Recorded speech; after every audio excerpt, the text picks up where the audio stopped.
Jainism, traditionally known as Jain Dharma, is an ancient Indian religion. The followers of Jainism are called Jains, a word derived from the Sanskrit word Jin, which means victor, and connoting the path of victory in crossing over life's stream of rebirths through an ethical and spiritual life. Jains trace their history through a succession of 24 great teachers known as Tirthankaras, with the first being Rishabdev, who is believed to have lived millions of years ago, and 24th being the Mahavira around 500 BCE. The Jains believe that Jainism is an eternal dharma, with the Tirthankaras guiding every cycle of the Jain cosmology.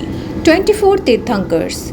In Jainism, a Tirthankar is an omniscient teacher who preaches the dharma, that is the righteous path. There are 24 Tirthankars who were born in royal families. Last Tirthankar Mahavir, also known as Vardhaman, was the 24th and last Jain Tirthankar Mahavir, is often mistakenly called the founder of Jainism, though this is not the case since the 23rd Tirthankar Parshvanath, who was his immediate predecessor, is a historical figure. He was born into a royal family in what is now Bihar, India in 599 BC. At the age of 30, he left his home in pursuit of spiritual awakening and abandoned worldly things including his clothes and became a Digambar monk. For the next 12 and a half years, Mahavira practiced intense meditation and severe penance, after which he became Keval, that is omniscient. A Tirthankar is represented either seated in Padmasana or standing in the meditation Kayotsar posture. Tirthankar idols look similar and are differentiated on the basis of symbol of emblem belonging to each Tirthankar. The symbols are marked in center or in the corner of the pedestal of statue. Both sects of Jainism, Digambar and Svetambar, depiction of idols is different. Digambar images are naked without any beautification, whereas Svetambar ones are often marked with Srivats on the chest and Tilak on forehead. Let us see the 24 Tirthankars with their symbols. Rishab, Ajitnath, Sambhavnath, Abhinandan Swami, Sumatinath, Padma Prabhu, Suparshvanath, Chanda Prabhu, Suvidinath, Sheetalnath, Shreyanshnath, Vasupujya, Vimalnath, Anantnath, Dharmanath, Shantinath, Kuntunath, Arhanath, Mallinath, Muni Subrat, Naminath, Neminath, Parshvanath and Mahavir. Jains are divided into two major sects, the Digambar, which is the sky-clad, and the Svetambar, that is the white-clad sect. These are further divided into different subsects and traditions.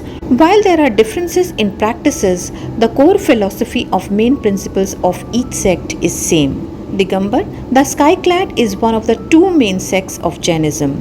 They carry only a pechi made up of fallen peacock feathers and kamandal. Svetambars, which are the white-clad, is the other main sect of Jainism.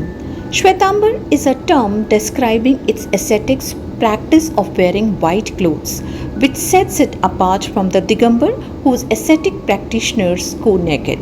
Svetambar monks and nuns cover their mouth with a white cloth or mupatti to practice ahiṃsa even when they talk.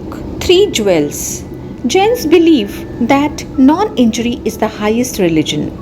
The path of dharma, that is truth or teaching, that Jainism advocates was one of strict asceticism, renunciation and moral cultivation. Jainism instructs the followers to cultivate the 3 jewels of right belief, right knowledge and right conduct, that is Samyak Darshan, Samyak Gyan and Samyak Charitra. 5 vows. Emerging from these 3 jewels and relating to right conduct are the 5 vows. Ahiṃsa, that is non-violence, satya, that is truthfulness, asteya, that is non-stealing, aparigraha, that is non-acquisition, and brahmacharya, that is chaste living. There are 2 forms of the 5 vows, Mahavrat and Anuvrat. Mahavrat is that the 5 great vows followed by Jain monks and nuns, and Anuvrat is the lesser vows followed by Jain lay people. These are less strict version of the great vows. Ahiṃsa, that is non-violence. Among these 5 vows, non-violence or ahiṃsa is the cardinal principle of Jainism, and hence it is known as the cornerstone of Jainism. Non-violence is the supreme religion, ahiṃsa paramo dharma. It is repeatedly said in Jain literature, do not injure, abuse, oppress, enslave, insult, torment, torture or kill any creature or living being. According to Jainism, all living beings are equal. No living being has a right to harm, injure or kill any other living being including animals, insects and plants. Violence of every type should be completely forbidden. Mental tortures by the way of harsh words, actions and any type of bodily injuries should also be avoided. Even thinking evil of someone is considered violence in Jainism. Jainism has classified all the living beings according to their senses. The 5 senses are touch, taste, smell, sight and hearing. Living beings of 5 senses are humans, animals, birds, heavenly and hellish beings. Living beings of 4 senses are flies and bees. Living beings of 3 senses are ants, lices, etc. Living beings of 2 senses are worms, leeches, etc. Living beings with 1 sense are plants, water, air, earth, fire, etc. It is more painful if a life of the higher forms of more than 1 sense is killed. Hence, Jainism allows lay people to use only vegetables as food for survival. All non-vegetarian food is made by killing a living being with 2 or more senses. Therefore, Jainism preaches strict vegetarianism and prohibits non-vegetarian foods. Jainism explains that violence is not defined by actual harm, for this may be unintentional. It is the intention to harm, the absence of compassion, unawareness and the ignorance that makes an action violent. Without violent thought, there can be no violent actions. Non-violence is to be observed in action, speech and thought. One should not be violent, ask others to do so or approve of such an activity. Satya, that is truth. Anger, greed, fear and jokes are the breeding grounds of untruth. To speak the truth requires moral courage. Only those who have conquered greed, fear, anger, jealousy, ego and frivolity can speak the truth.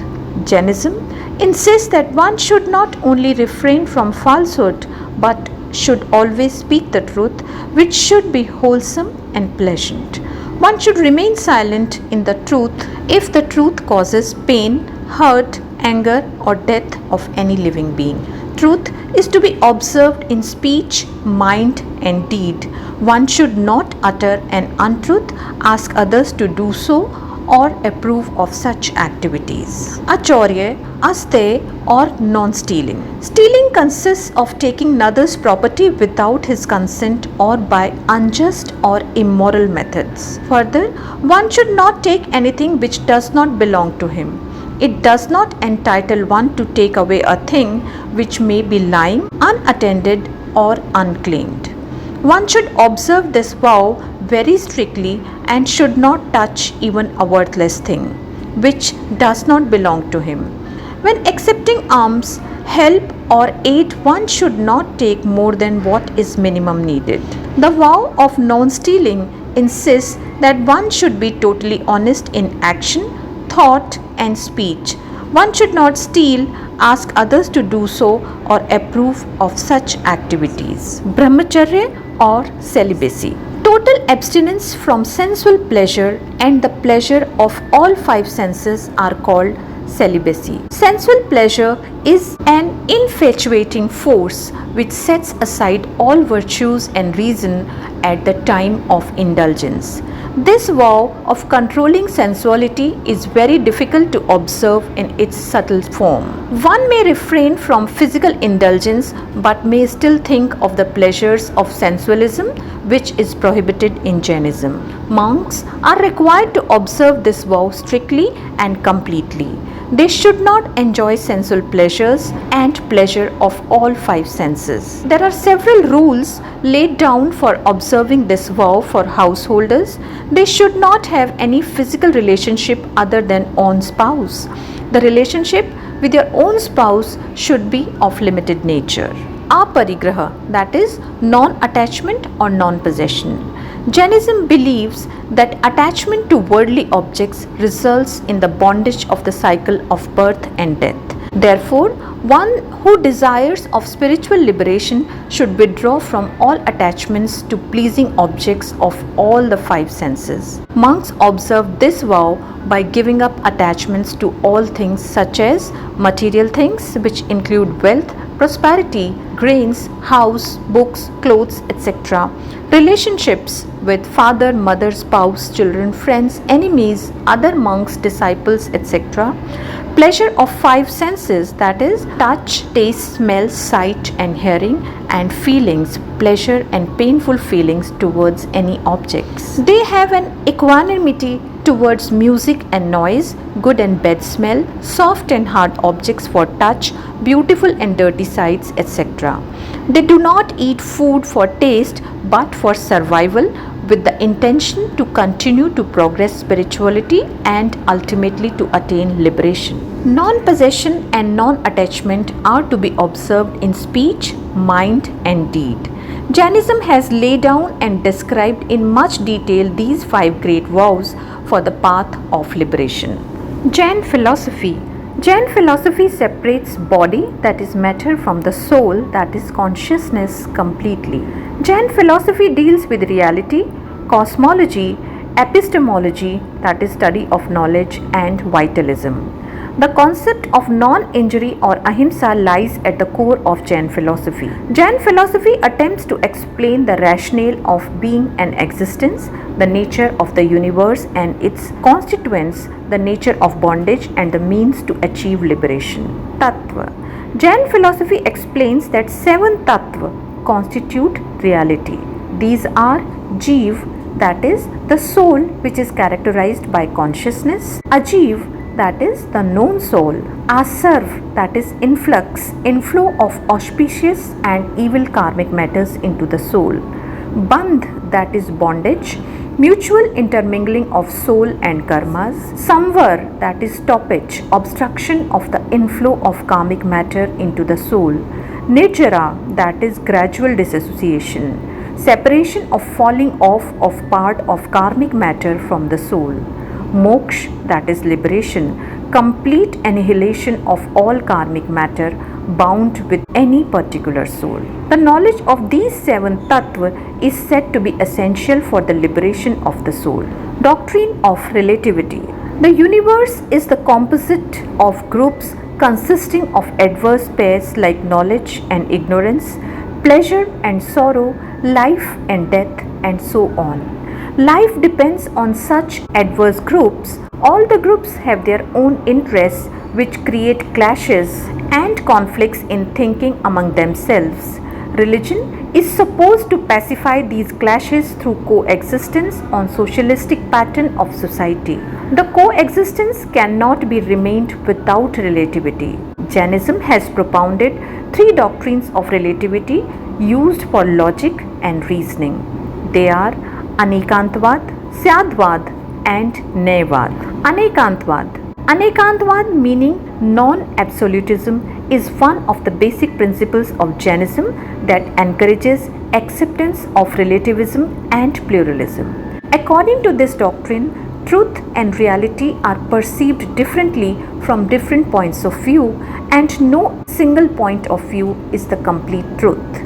The word Anekantvad is a compound of two Sanskrit words, Anekant meaning many-foldedness and Vad means school of thought. Syadvad advocates that the predications are conditioned, which is an expression to Anekant. It recommends that the epithet Syad should be attached to all the expressions.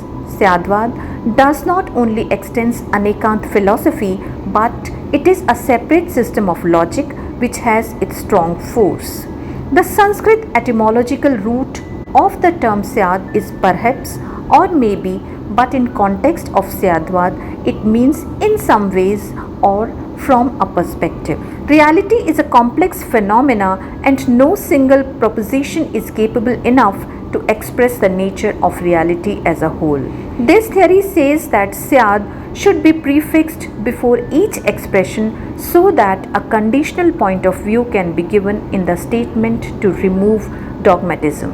Since it ensures that each statement is expressed from 7 different conditional and relative viewpoints or propositions, it is known as the theory of conditioned predication. These 7 prepositions, also known as Saptabhangi, are Syad Asti, in some ways it is; Syad Nasti, in some ways it is not; Syad Asti Nasti, in some ways it is and it is not; Syad Asti Avyaktavya, in some ways it is and it is indescribable; Syad Nasti Avyaktavya, in some ways it is not and it is indescribable; Syad Asti Nasti Avyaktavya, in some ways it is not and it is indescribable; Syad Avaktavya, in some ways it is indescribable. Each of these 7 propositions examines the complex and multifaceted reality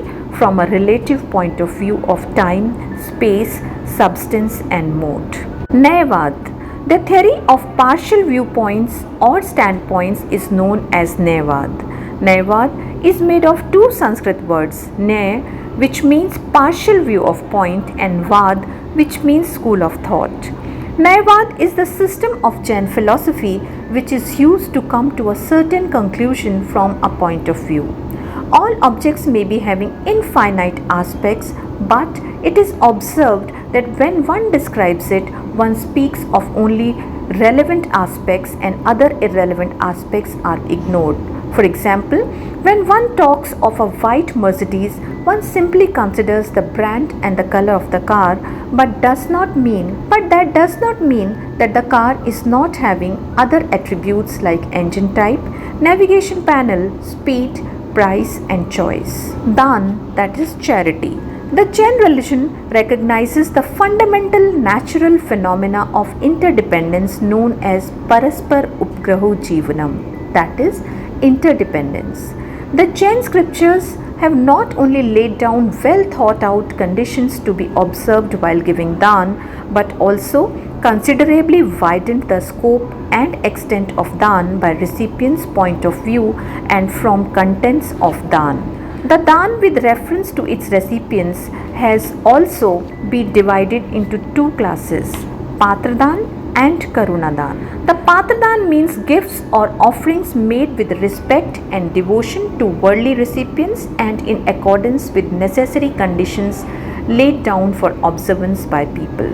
However, the Karunadan means gifts or offerings made out of compassion to anyone who deserves it, being hungry, thirsty, deceased, distressed, disabled, helpless, etc. Karunadan is characterized in 4 kinds as Ahadan, that is charity of food; Aushtidan, that is charity of medicine; Abhedan, that is charity of shelter, protection from danger, attack, intimidation or attack; Shastradan or Vidyadan, that is charity of books and imparting of knowledge. These 4 kinds of charity together is termed as Chaturviddan, that is fourfold charity. Sallekhana, also known as Santhara, Samadhimaran or Sannyasmaran, is a supplementary vow to the ethical code of conduct of Jainism. It is a religious practice of voluntarily fasting to death by gradually reducing the intake of food and liquids.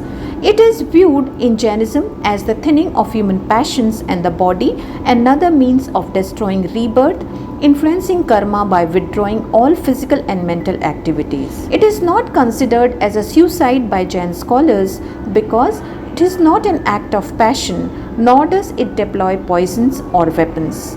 After the Sallekhana vow, the ritual preparation and practice can extend into years.